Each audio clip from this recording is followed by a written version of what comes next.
In the aim of the research, I wanted to explore how culture affected professional identity. And to do that, I drew from two theoretical perspectives. One of them, symbolic interactionism, and that's thinking about whose perspective is that story being told from.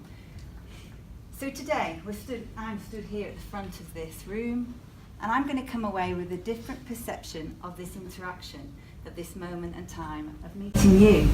And you're going to go away with a different perception as well of this interaction with me, okay? Because we're all different people. But what we share are social work values and ethical principles. But we have different moral characters because it's the way we interpret those values and ethical principles, okay? Which brings me on to the other theoretical perspective, which is social constructionism. Thinking about then how culture shapes our identity, that moral character, that we were talking about, that sense of self, and thinking about that within the organisation. But it's also wider than that, thinking about the wider context of social work and the other agencies that influence our organisations, okay? So by this I'm thinking about media sources, newspapers, television, but also the government. What Reid was talking about, policies, procedures, legislation, a particular form of narrative, a dominant narrative that can exist in a particular time. Ofsted, massive influence on the way organisations function. So I was interested in thinking about organisational behaviour.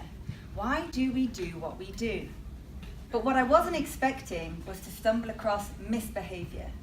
And I learned that it runs side by side. Now there's a famous sociologist called Erving Goffman, who I really, really like. I can see some nods. Have the people heard of Erving Goffman? So he's a Canadian sociologist, 1922 to 1982. And in 1959, he carried out his own ethnography in the Shetland Islands. And he called the book that emerged from that study, The Presentation of Self. And in it, he talks about the moral lines of discrimination. How do we blur what is seen with what is purposefully overlooked?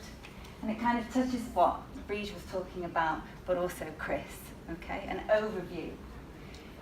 And he also talks about impression management, because he believed that everyone puts on a performance. We put on, in a certain social situation, a performance that we want others to perceive as credible, in a certain given status hierarchy. So it's a good theory to apply to organisational culture, okay? Given the hierarchy that we now have in local authorities and the performances that we put on. But he also drew from, or he developed, dramaturgical theory, which is thinking about the regions in which we put on these performances. And he said that there was a front region, where we have a more formal setting, and a back region, where it's more relaxed and informal. So thinking about your work, can anyone think of a front region in your everyday working life that you may walk into? Chairing a meeting. Chairing meetings, conference. Brilliant. Any others?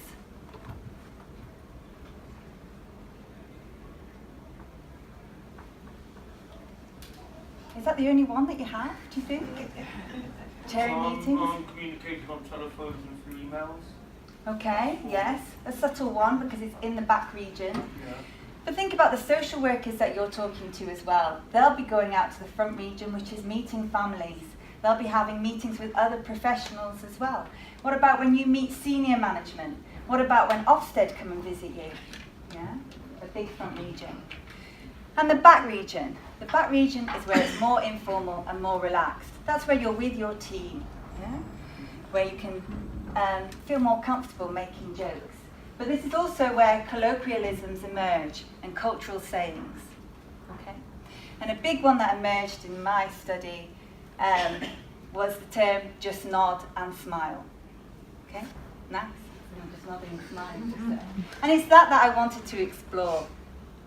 Why do social workers just nod and smile?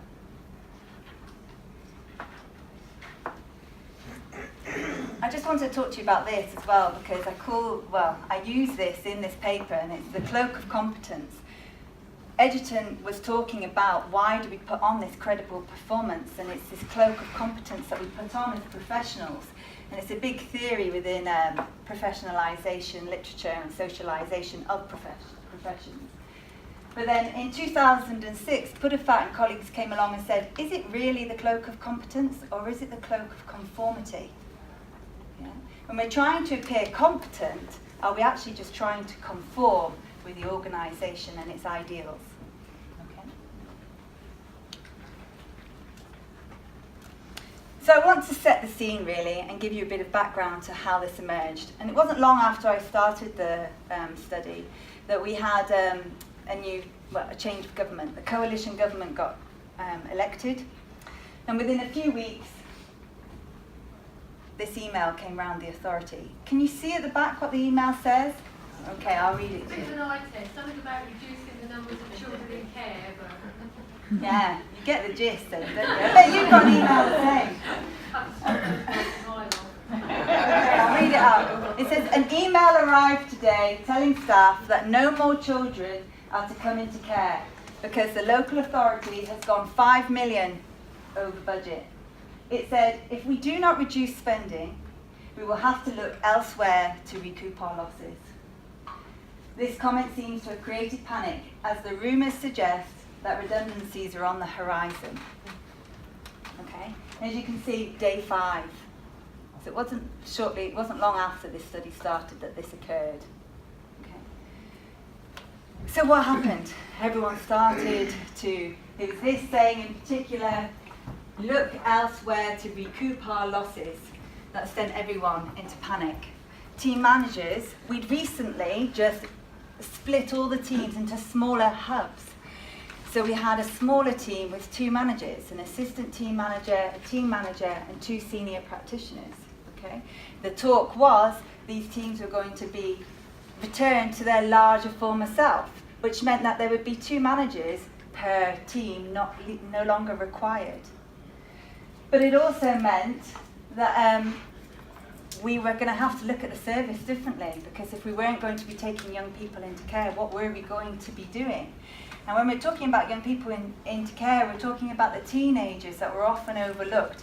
And a team called Family First that we were working closely with were a team that were working with families to prevent breakdown. Well, that team got disbanded.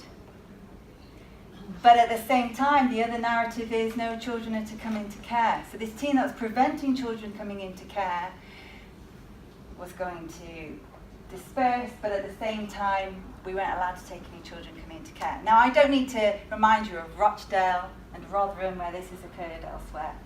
But this was at a similar time of those incidents. Okay. And then shortly after that email, another email came saying that we were due to have an unannounced inspection. I've never got my head around this unannounced inspection. If we weren't to know, how do we know? So everyone went into overdrive, and particularly the managers, because the managers were aware that they needed to perform well if they were to keep their jobs. Okay?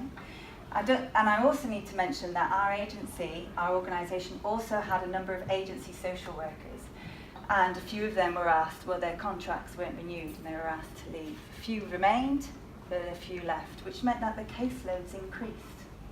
Okay, so as we're going through this identity crisis, people have rising caseloads. Okay? There's this atmosphere of mistrust and suspicion going around the organisation as everyone's wondering who it is that's going to be going next. And generally just a fear and a panic developing amongst the teams.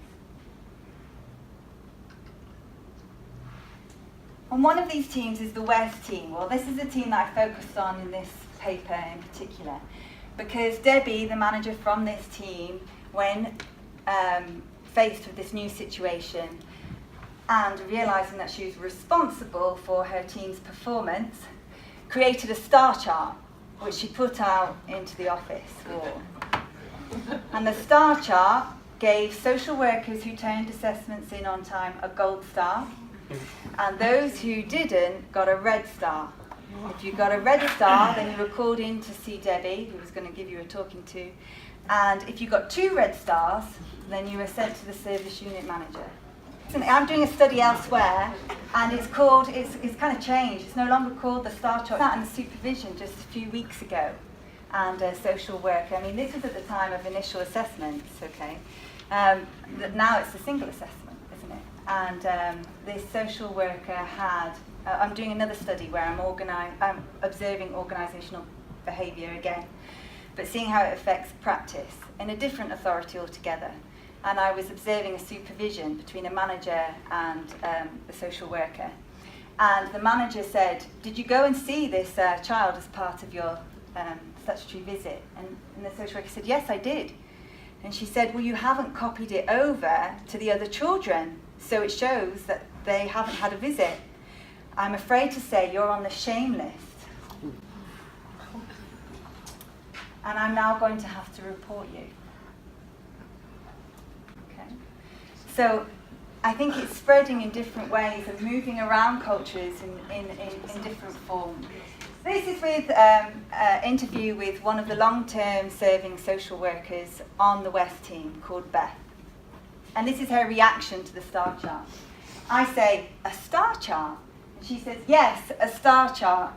It was put up last week by Debbie so we can see who is meeting targets on time. Those of us who complete an assessment get a gold star.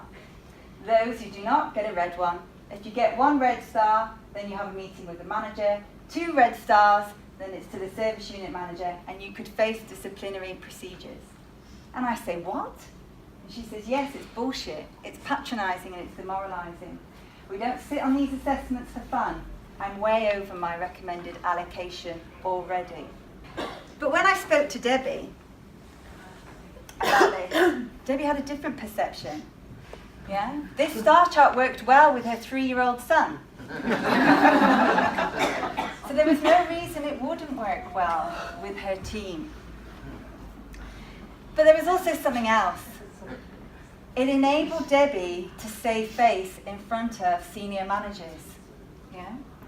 Debbie brought the backstage into the front region by placing the STAR chart in the main office so that both her team and the audience that came to visit could see what was going on.